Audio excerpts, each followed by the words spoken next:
Okay, so today we are going to talk about the communicative language teaching that is called CLT.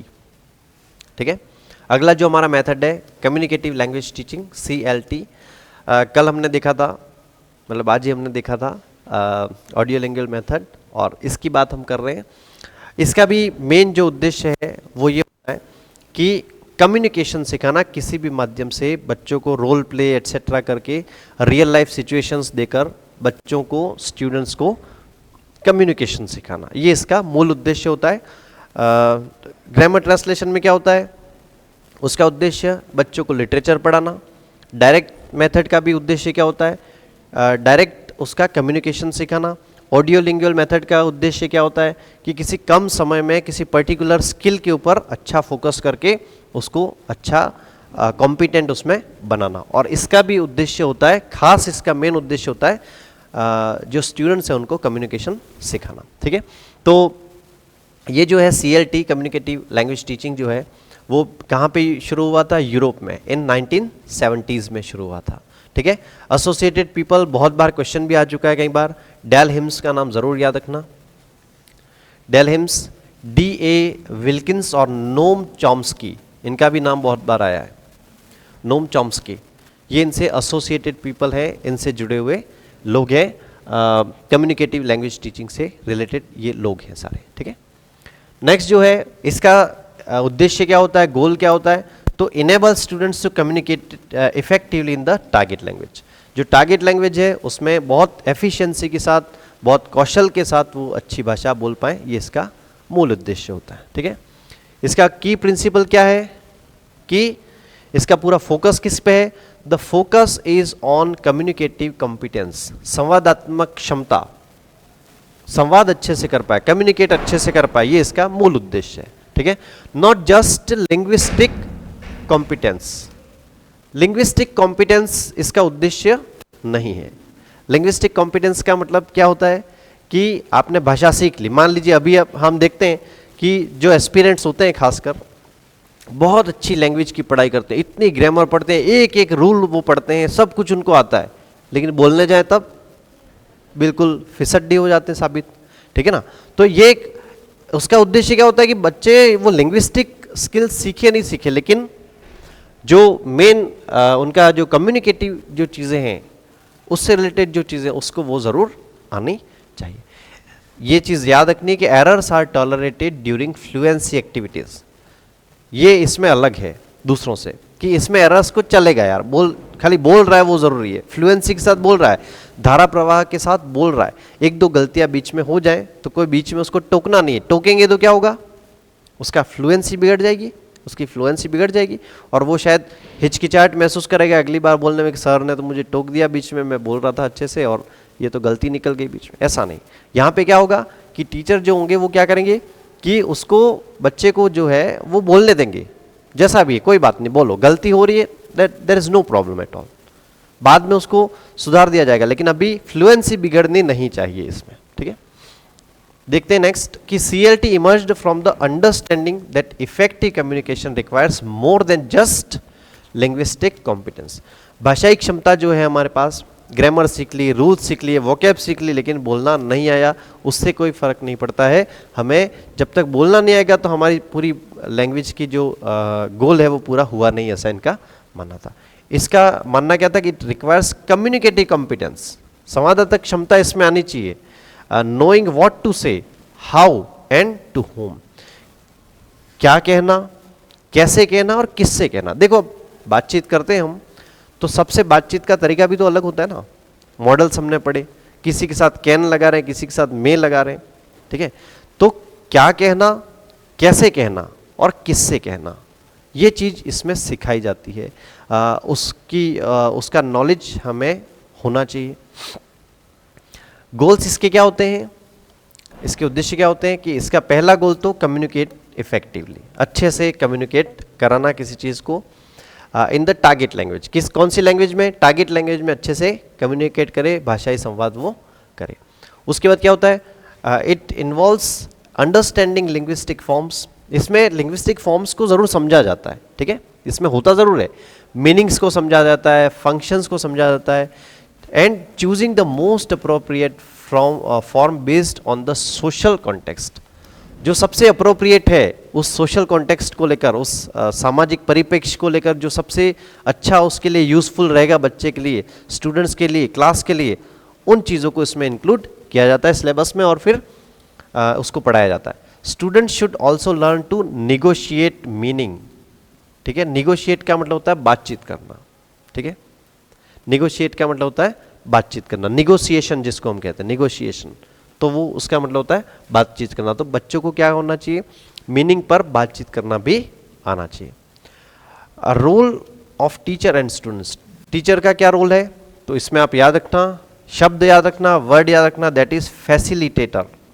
Facilitator का मतलब क्या होता है, सुविधा प्रदाता, सुविधा देता है कि सब बोल रहे हैं अपने अपने, कुछ गलती होगी तो मैं बैठा हुआ हूँ, बच्चों को बोलने दो, कुछ गलती हो गई तो मैं बैठा हुआ हूँ, कोई बीच में भी नहीं टोकेगा, बाद में बता देगा बेटा ऐसा नहीं ऐसा इसको बोलते हैं। Of communication, facilitator of communication, communication के बीच में एक वो फैसिलिटी दे रहा है। प्रोवाइडिंग गाइडेंस एंड सपोर्ट, बीच बीच में क्या कर रहा है, गाइडेंस दे रहा है कि इस वर्ड को ऐसा बोलो, कोई प्रोनाउंसिएशन की मिस्टेक कर दी तो इसको ऐसे बोलो, कोई स्ट्रक्चर की मिस्टेक कर दी तो इसको ऐसे बोलो, लेकिन कब, उसकी बात पूरी हो जाए उसके बाद में, ना कि बीच में। स्टूडेंट्स आर प्राइमरीली कम्युनिकेटर्स, इसमें सबसे ज़्यादा एक्टिव अगर किसी मेथड में स्टूडेंट्स रहते हैं तो वो इस मेथड में रहते हैं। टीचर से भी ज़्यादा एक्टिव कौन रहेगा, स्टूडेंट्स रहेंगे। ठीक है, तो सबसे ज़्यादा कम्युनिकेट कौन करते हैं, बच्चे करते हैं। Actively engaged in negotiating meaning even with incomplete knowledge, उनके पास ज्ञान अधूरा है लेकिन फिर भी वो एक दूसरे से बातचीत करेंगे, टूटी फूटी लैंग्वेज में, गलत लैंग्वेज में, वो कोई फर्क इसमें नहीं पड़ रहा है।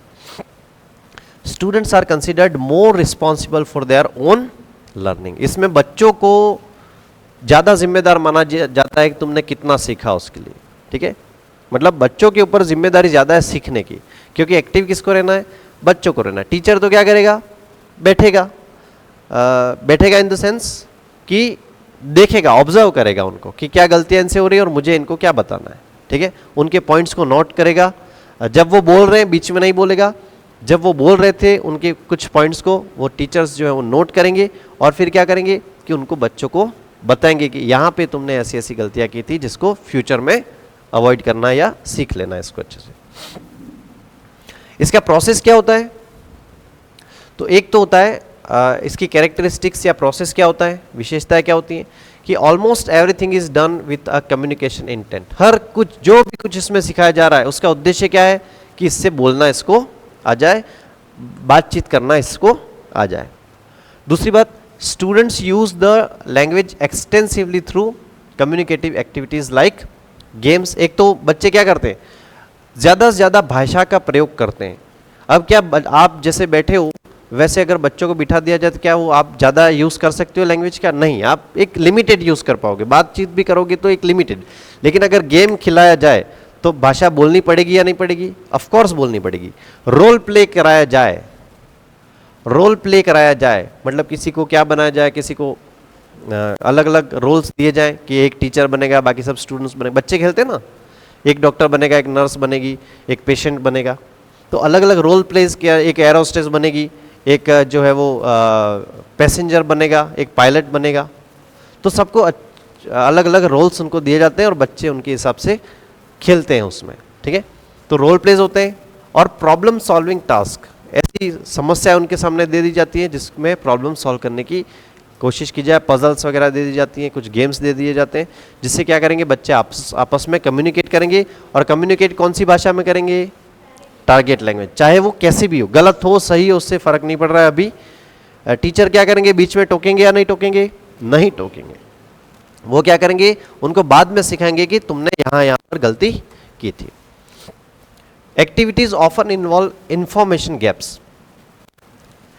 एक्टिविटीज में क्या होता है, इंफॉर्मेशन गैप्स, सूचनाओं की कमी। ठीक है, चॉइस होती है उसमें, पसंद होती है, एंड फीडबैक, मतलब इसमें क्या होता है कि फीडबैक भी लिया जाता है कि इसमें इस एक्टिविटी में मज़ा आया या नहीं आया, क्योंकि इसमें बच्चों का इन्वॉल्व होना, एक्टिव रहना बहुत ज़्यादा ज़रूरी है। बच्चे अगर इसमें एक्टिव नहीं हुए तो ये मेथड फेल हो जाएगा फिर। ठीक है, तो इसीलिए हमारे इंडिया में खासकर और खासकर गवर्नमेंट स्कूल्स में या ऐसी स्कूल्स में प्राइवेट में भी ये मेथड से क्यों यूज़ नहीं किया जाता है, पढ़ाई इस मेथड से क्यों नहीं करवाई जाती है?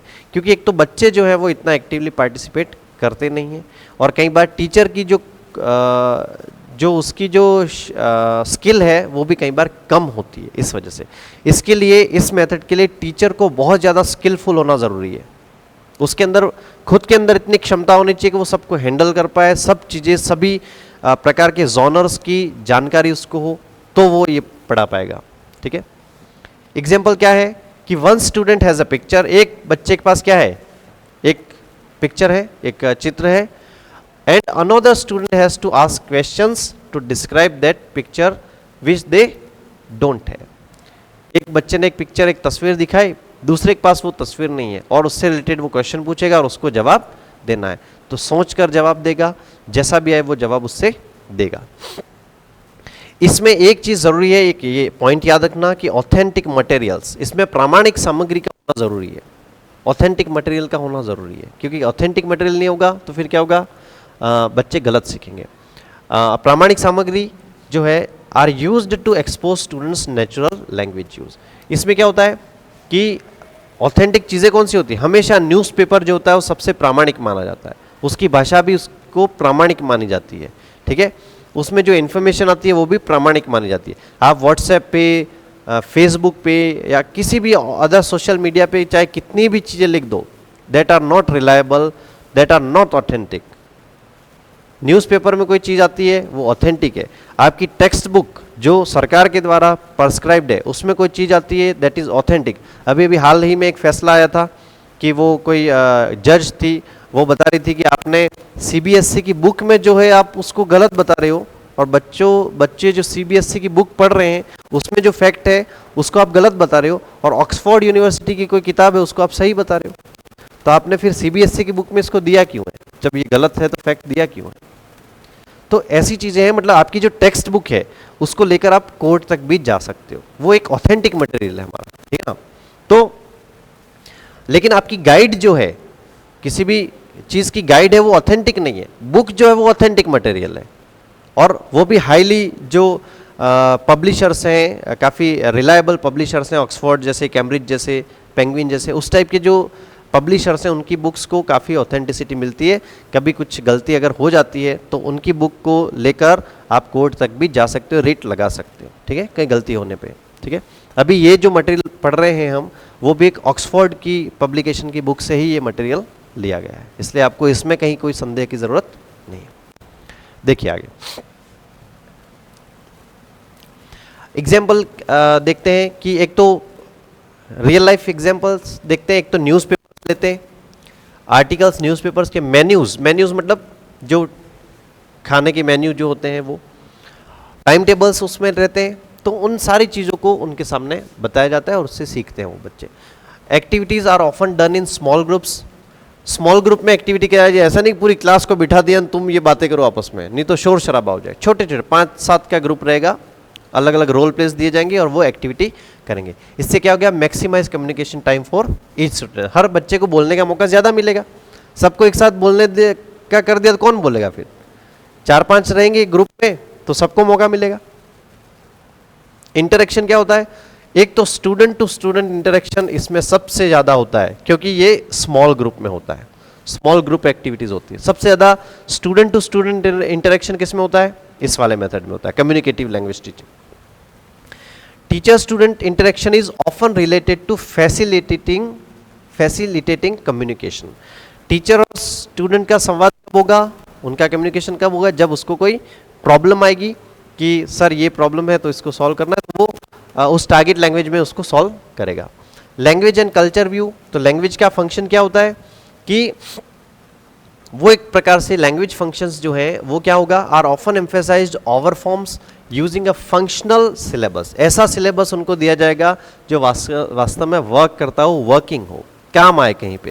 ऐसा नहीं कि हमने इधर उधर की चीज़ें दुनिया भर की पढ़ी और हमारे एक भी काम नहीं आती है। ठीक है, हमारी किताबों में खासकर जो हमने पढ़ा है वो तो कहीं हमने आज तक उसको ज़िंदगी में तो कहीं उसको देखा नहीं है। ठीक है, आजकल की किताबों में तो और भी कुछ चीज़ें हैं, Culture is the everyday lifestyle of target language users, including non-verbal behavior that is important for communication. ठीक है, एवरीडे लाइफस्टाइल के बारे में इसमें बताया जाता है, और नॉन वर्बल बिहेवियर भी ज़्यादा ज़रूरी है. कुछ चीज़ें हम जेस्चर्स से बताते हैं. जेस्चर्स मतलब हमारी टोन को लेकर, हमारे हाव भाव, हाथों के मूवमेंट को लेकर, हमारी आँखों को लेकर, इससे भी हम कई सारे जेस्चर्स बनाते हैं. ठीक है, वो बच्चे मस्ती करते हैं तो यूँ आंखें दिखा दे ना टीचर आके, तो क्या एक नॉन वर्बल कम्युनिकेशन है. यूँ आंखें दिखा दी अगर टीचर ने तो बच्चे क्या करेंगे, चुप होके बैठ जाएंगे. ठीक है, अगर बच्चे बोल रहे हैं इसका मतलब क्या हो गया, बच्चों को सबको क्या हो जाना है, चुप हो जाना है. तो वो क्या है, गैर मौखिक संवाद, नॉन वर्बल कम्युनिकेशन है. एम्फेसाइज्ड एरियाज एंड स्किल्स, इसमें किन किन एरियाज पे ध्यान दिया जाता है, तो खासकर चारों स्किल्स पे इस पे ध्यान दिया जाता है. लैंग्वेज फंक्शंस जो है listening, speaking, reading and writing are integrated, इनको चारों पे ध्यान दिया जाता है with a focus on communication. सबसे ज़्यादा चीज़ क्या, कम्युनिकेशन पे. उससे भले लिखवाएंगे भी सही तो ऐसी चीज़ लिखवाएंगे कि आपको बातचीत करने में सहायक हो. लेटर्स लिखवाएंगे, एप्लीकेशंस लिखवाएंगे जो आपस में कम्युनिकेशन में सहायक हो, ईमेल्स लिखवाएंगे.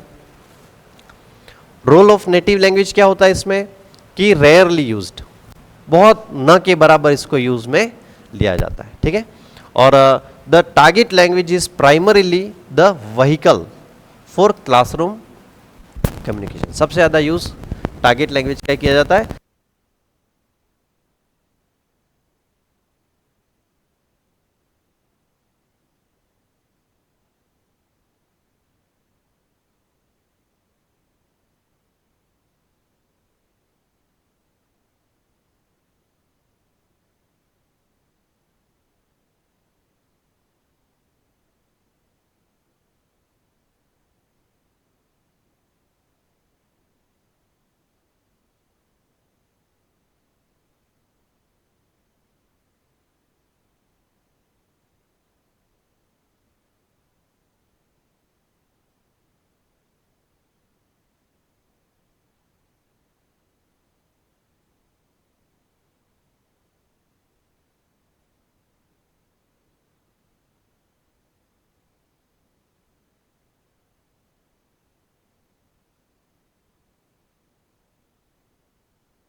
आ रही है, आ रही है, ठीक है.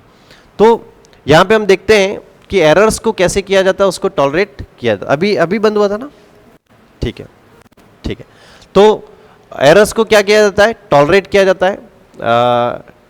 जो सीखने का या फ्लुएंसी का नेचुरल पार्ट है, एरर्स जो हैं, कुछ अगर गलती से उल्टा गलत सेंटेंस बन भी गया, कोई गलत वर्ब की फॉर्म उसने यूज़ कर भी ली, तो कोई खास बात इसमें नहीं है. ठीक है, उसके बाद टीचर्स में note errors for later focus in accuracy focused activities, कि टीचर्स क्या करते हैं, गलतियों को नोट करते हैं और बाद में बच्चों को सिखाते हैं, एक्यूरेसी लाने की कोशिश करते हैं, सही चीज़ लाने की कोशिश करते हैं.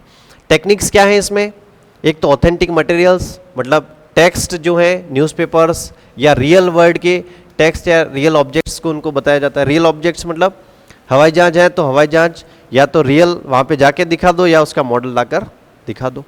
ठीक है, स्क्रैम्बल्ड सेंटेंसेस, स्क्रैम्बल सेंटेंसेस मतलब सेंटेंसेस आगे पीछे कर दिए, गड़बड़ कर दिए और उसको सही क्रम में जमाना. तो students rearrange jumbled sentences to learn about cohesion and coherence in text, मतलब प्रवाहिता, सही जो उसका क्रम है उसको बनाए रखते हुए वो चलते हैं। लैंग्वेज गेम्स इसमें होते हैं, तो एक्टिविटीज़ ऐसी डिज़ाइन की जाती हैं जो कम्युनिकेशन इससे ज़्यादा हो, वार्तालाप बच्चों का ज़्यादा हो, ऐसे लैंग्वेज गेम्स खिलाए जाते हैं। पिक्चर स्ट्रिप स्टोरी वो क्या होती है, देखो ये सब इसकी टेक्निक से याद रखना कम्युनिकेशन लैंग्वेज टीचिंग की। तो पिक्चर स्ट्रिप स्टोरी जो है, students create a story from a sequence of pictures, अलग अलग पिक्चर की सीक्वेंस से एक स्टोरी बनाते हैं। Promoting conversation and negotiating meaning, उससे बातचीत उत्पन्न होती है, अलग अलग पिक्चर से बातचीत उत्पन्न होती है और वो उसको करते हैं। रोल प्ले क्या होता है, role play students play roles in different context and improvise conversations providing opportunities for real communication, कि अलग अलग जो चीज़ें हैं, अलग अलग तरीके हैं, उसमें अलग अलग रोल प्ले करके कभी टीचर का रोल कर दिया, कभी बच्चों का रोल कर दिया, कभी पायलट का, कभी एयर होस्टेस का, कभी डॉक्टर का, कभी नर्स का, कभी रेलवे स्टेशन के मास्टर का कर दिया, तो कभी किसी बड़े सेलिब्रिटी का कर लिया, जो भी वॉटएवर कोई भी एक रोल करते हैं और उसको लेकर कम्युनिकेशन इसमें चलता रहता है। तो if we summarize this method, इसमें क्या होता है कि बच्चे जो हैं, टीचर जो होता है एक फैसिलिटेटर का काम करता है, बच्चों को सबको पूरा मौका देता है बोलने का, आपस में बातचीत करो, छोटे छोटे ग्रुप्स बनाता है, एक्टिविटीज़ करवाते हैं, गेम्स खिलाते हैं, और उसका मेन उद्देश्य होता है कि आप सब लोग आपस में बात करो, बात होनी चाहिए टारगेट लैंग्वेज में बात होनी चाहिए, लेकिन उसमें मिस्टेक्स हो सकती हैं, फ्लुएंसी में कहीं गड़बड़ नहीं होनी चाहिए, आप तो खुल के बोलो, बिंदास बोलो। फ्लुएंसी में जब तुम बोल रहे हो तो मैं तुम्हें डिस्टर्ब नहीं करूंगा, लेकिन तुम्हारी एरर्स को मैं क्या करूंगा, नोट कर रहा हूं, तुम बोलो, जो भी गलती होगी इसको बाद में सुधार लेंगे, अभी सिर्फ तुम्हें बोलना है। अलग अलग रोल प्लेज के माध्यम से इस पूरी एक्टिविटी को बच्चों को करने दिया जाता है। ज़्यादातर एक्टिव जो होते हैं वो बच्चे होते हैं, टीचर जो होता है सिर्फ फैसिलिटेटर का काम करता है कि तुम करो, मैं देख रहा हूँ, ऑब्जर्व कर रहा हूँ, कोई गलती हो तो मैं बताऊँगा, मैं बीच में कुछ आके तुमको मैं कुछ इसमें कम्युनिकेट नहीं करूँगा। इस टाइप की कुछ चीज़ें इसमें होती हैं। ऑथेंटिक मटेरियल्स लिए जाते हैं, रियल ऑब्जेक्ट्स उनको दिखाए जाते हैं, और ज़्यादा से ज़्यादा फोकस इस बात पे होता है कि कम्युनिकेशन हो। सारी स्किल्स इसमें फोकस की जाती हैं, reading, writing, speaking, listening, speaking, reading and writing, चारों स्किल्स के ऊपर फोकस किया जाता है। लेकिन उस फोकस में भी एक मेन फोकस ये होता है कि इन चारों का मूल उद्देश्य होना है कम्युनिकेशन। तो communication is the word which is the key to the communicative method. So that's it for today. Thank you. Please stop the recording.